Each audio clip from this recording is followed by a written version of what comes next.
नमस्कार, मैं हूं अंकुर और आप देख रहे हैं सत्यहिंदी.com। जैसा कि आपको पता है कि सत्य हिंदी का ऐप भी आ चुका है, तो उसको डाउनलोड करने के लिए आप इस वीडियो के डिस्क्रिप्शन में जाइए।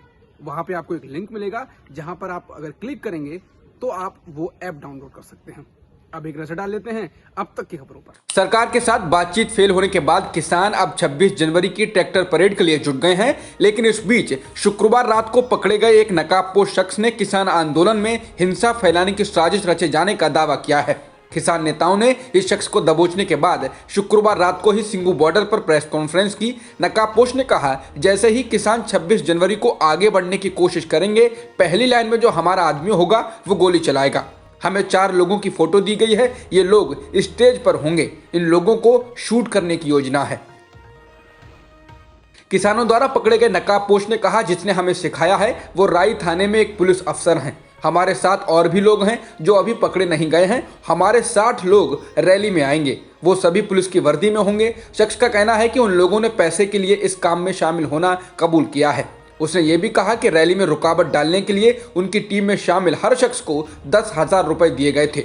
शख्स ने दावा किया कि उनकी 2 टीम हैं और वे 19 जनवरी से सिंगू बॉर्डर पर ही हैं। इस शख्स के दावे में कितनी सच्चाई है, हरियाणा पुलिस इस बात की जांच कर रही है। उसे पूछताछ के लिए कुंडली पुलिस स्टेशन ले जाया गया है। सोनीपत के राई पुलिस स्टेशन के एसएचओ विवेक मलिक ने इंडिया टुडे से कहा कि उन्होंने इस शख्स की सारी बातों को सुना है और जिस पुलिस अफसर का नाम उसने लिया है, ऐसा कोई अफसर राई पुलिस स्टेशन में नहीं है। उन्होंने कहा कि उसके द्वारा बताई गई ये कथित योजना बेमतलब है और पुलिस की किसान आंदोलन में कोई भूमिका नहीं है। कृषि कानूनों के खिलाफ प्रदर्शन कर रहे किसान संगठनों का कहना है कि 26 जनवरी को होने वाली ट्रैक्टर रैली एक ऐतिहासिक मार्च होगा, जिसमें 1 लाख से अधिक ट्रैक्टरों के शामिल होने की संभावना है। द इकोनॉमिक्स टाइम्स के अनुसार गणतंत्र दिवस पर आउटर रिंग रोड पर 50 किलोमीटर तक ये ट्रैक्टर जाएंगे, जिसमें राजघाट से भी ये प्रदर्शन गुजरेगा। किसान नेता कुलवंत संधू का कहना है कि किसान संगठनों ने पंजाब और हरियाणा में अपील की है कि 24 जनवरी तक कोई भी ट्रैक्टर या युवा घर में ना रहे और वो सब दिल्ली पहुंचने चाहिए।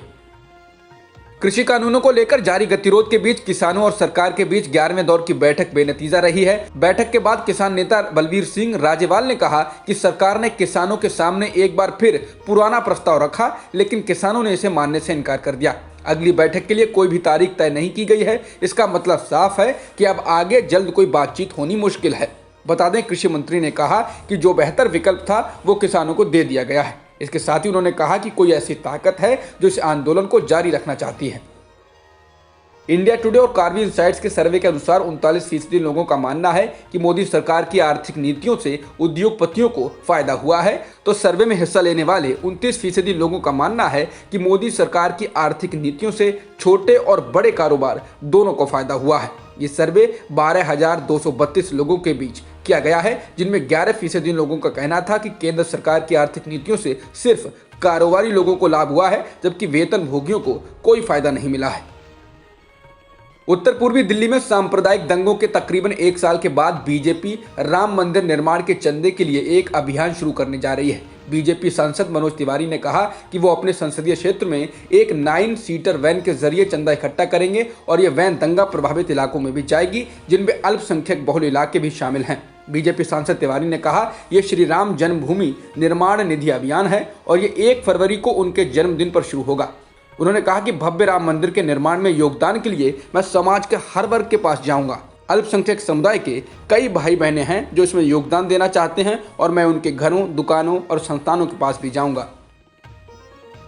नेताजी सुभाष चंद्र बोस की 125वीं जयंती पर प्रधानमंत्री मोदी और पश्चिम बंगाल की मुख्यमंत्री ममता बनर्जी आज कोलकाता में अलग अलग कार्यक्रम करेंगे। मुख्यमंत्री ममता बनर्जी कोलकाता में 6 किलोमीटर लंबे मार्च की अगुवाई करेंगी, जो श्याम बाजार से रेड रोड तक जाएगा। वहीं प्रधानमंत्री मोदी विक्टोरिया मेमोरियल में सुभाष चंद्र बोस पर एक स्थायी प्रदर्शनी का उद्घाटन करेंगे। पीएम मोदी कोलकाता आने से पहले असम जाएंगे। ऑल असम स्टूडेंट्स यूनियन यानी आसू ने प्रधानमंत्री मोदी और गृह मंत्री अमित शाह की असम की यात्रा से ठीक पहले अपनी मांगों के समर्थन में शुक्रवार को मशाल जुलूस निकाला।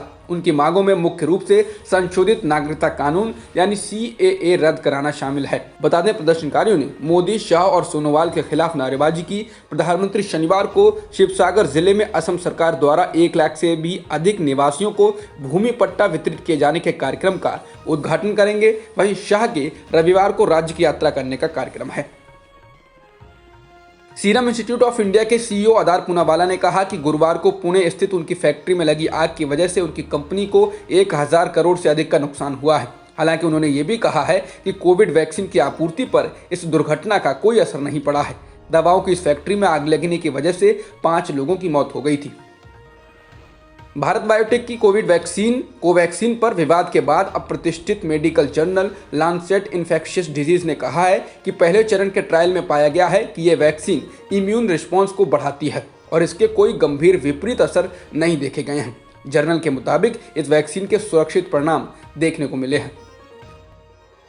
भारत में एक दिन में 14,000 से अधिक कोरोना संक्रमण के मामले दर्ज किए गए हैं और 152 लोगों की मौत हुई है, जिसके साथ ही देश में कुल संक्रमितों का आंकड़ा 1,06,39,000 के पार हो गया है और मृतकों की संख्या 1,53,000 से अधिक हो गई है। फिलहाल एक्टिव मामले 1,85,000 से अधिक हैं। इसके अलावा अभी तक देश भर में 13,90,000 से अधिक लोगों को वैक्सीन लगाई जा चुकी है।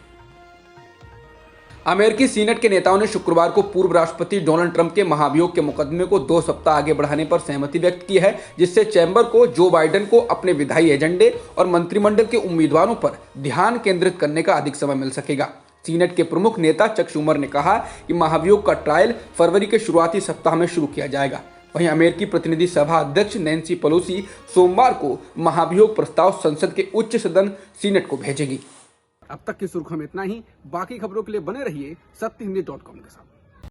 सत्य हिंदी का ऐप डाउनलोड करें गूगल प्ले स्टोर पर।